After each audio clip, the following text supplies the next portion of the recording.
Selamat datang di Media Belajar IPS kelas 7 yang diasuh oleh Bapak Dr. Andes Sumarno.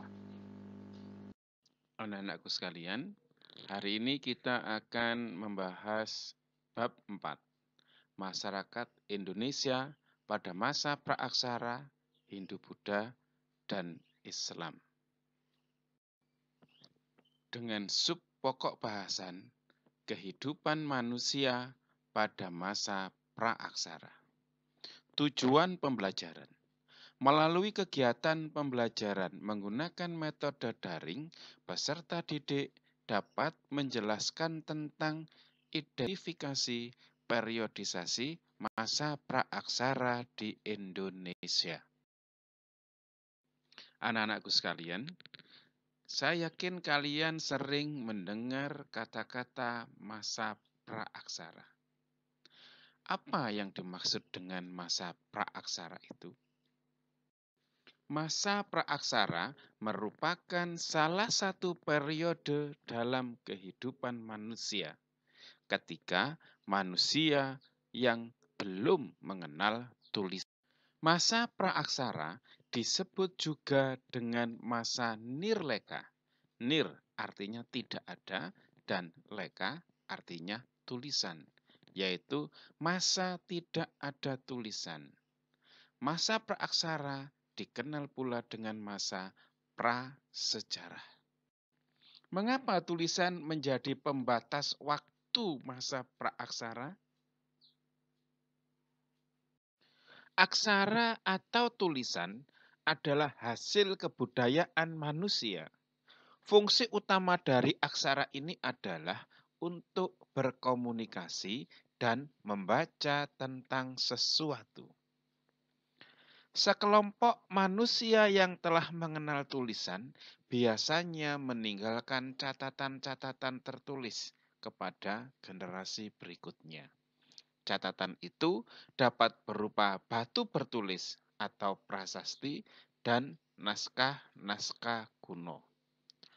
Dari catatan tertulis tersebut, kita dapat mengetahui kehidupan orang-orang zaman dahulu. Dengan demikian, penemuan aksara merupakan faktor penting untuk mengetahui suatu peradaban. Kapan waktu dimulainya masa praaksara dan kapan waktu berakhirnya? Masa praaksara dimulai sejak manusia ada. Itulah titik dimulainya masa praaksara. Adapun waktu berakhirnya masa praaksara adalah setelah manusia mulai mengenal tulisan. Berakhirnya masa praaksara tidak sama bagi tiap-tiap bangsa.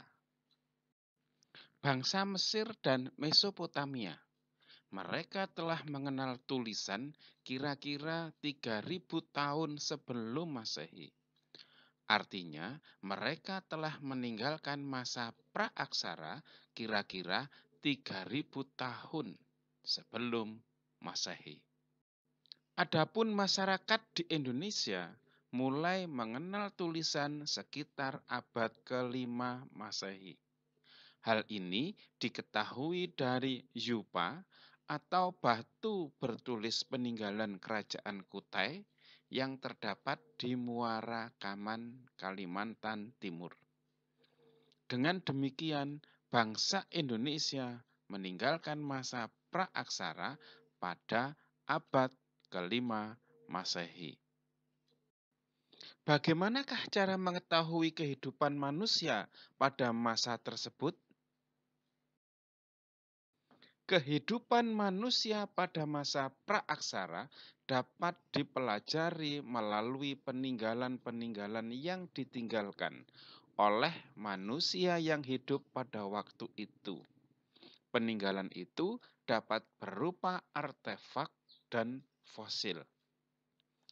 Artefak membantu kita memperkirakan bagaimana perkembangan kehidupan manusia dan fosil membantu untuk mengetahui pertumbuhan fisik makhluk hidup pada masa praaksara.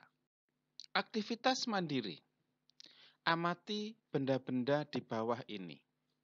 Berdasarkan pengamatan kamu, mana benda yang merupakan peninggalan masa praaksara dan benda yang bukan peninggalan masa praaksara? Berikan alasannya.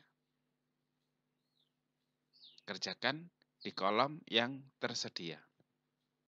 Aktivitas mandiri 2.